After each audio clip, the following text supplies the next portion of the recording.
I'm Chef Whitney Aronoff with Starseed Kitchen, and I wanted to show you guys how to sage yourself.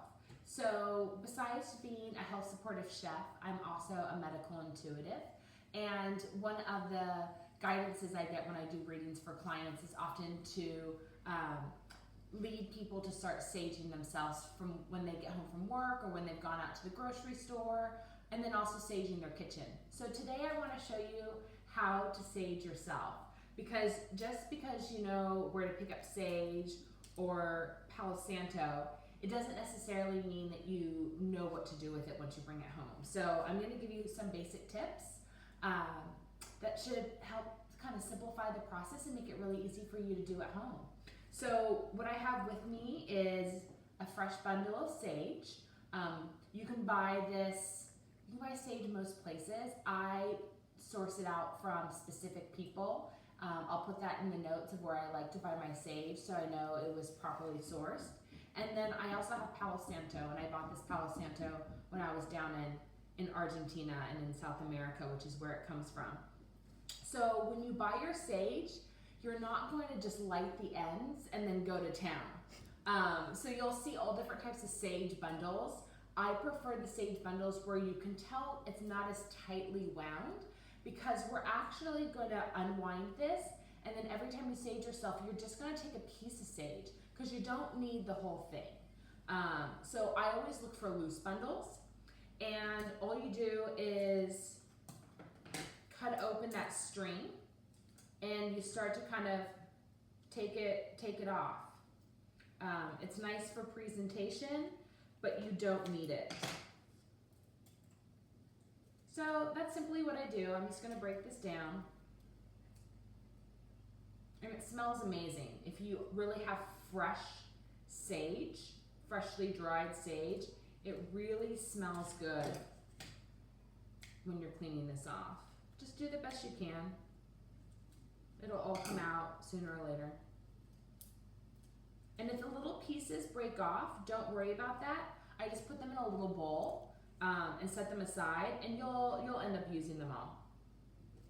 So we got our string off. And then simply to sage myself, I'm just gonna take like one little leaf. It's that easy, that's all you wanna do. You just need to break a little piece off. So kind of as you go with the bundle, you'll start to take bigger pieces off, and you'll always have little pieces fall off. Again, once you get more comfortable, you can just save all these little pieces. You'll end up using them later. But all I do is take this one little piece and I light it and I sage myself, because that's all you really need. Even if I'm doing my bedroom or my kitchen, I just take a small piece. I don't light the entire bundle.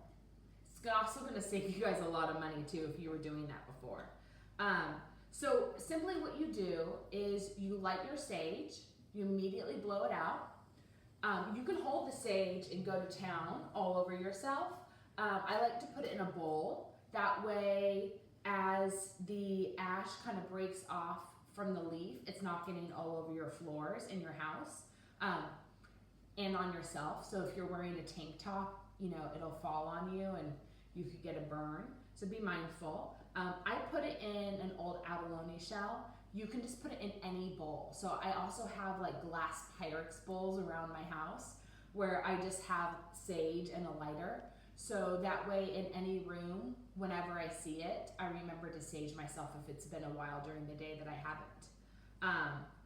So I'm gonna show you exactly what we do. And when you sage yourself, you don't just sage and expect something good to happen.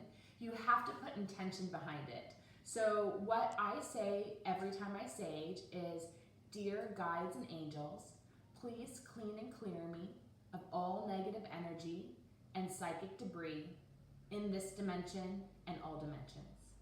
And I say it 3 times because our guides and angels don't pick up on the first ring. They have other clients. So you need to say it 3 times in order for them to hear it. So I'm just going to show you exactly what I do, and then you can start practicing at home. All right, so here we go. So I just light my sage.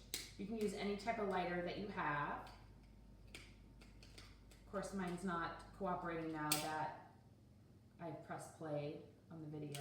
But see, you simply get it a good light, and then you blow it out like that. And dear guides and angels, please clean and clear me of all negative energy and psychic debris in this dimension and all dimensions. Dear guides and angels, clear me of all negative energy and psychic debris in this dimension and all dimensions. Guides and angels, clean and clear me of all negative energy and psychic debris in this dimension and all dimensions. And so it is, amen. That's all I do. So super easy. You can see by now it's basically stopped burning.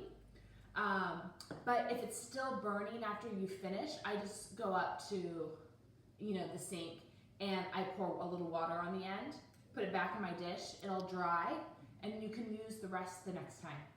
So it's super easy. I hope this makes sense to you. If you wanted to do Palo Santo instead, you definitely can. I find that Palo Santo is harder to light. It needs a more powerful flame. So with Palo Santo, because it's a stick, it really works best if you have a gas stove. And so you just turn on your gas stove, you put it into the flame, make sure it really catches fire, and then blow it out, and then give yourself a good sage with that. That's how I prefer to use Palo Santo. It takes a little longer if you're using a lighter, especially if you're using an old-fashioned match. But either of them work. They both do the same job. So go with the scent that you prefer, what you have access to, availability. But it's nice to have both for the house. And remember, if you're spending a long time in front of a computer, an iPhone, a laptop, any technology, even for me being in the kitchen, you're surrounded by all this technology. You need to clean and clear it off of yourself throughout the day.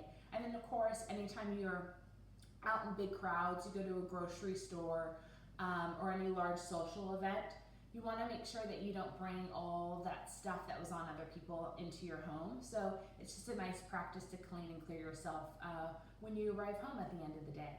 So I hope this video helps. If you guys have any questions about where to find Palo Santo or sage of good quality, or anything else about how to sage yourself, please leave a comment or a message, and I'll happily get back to you. Thanks so much for watching.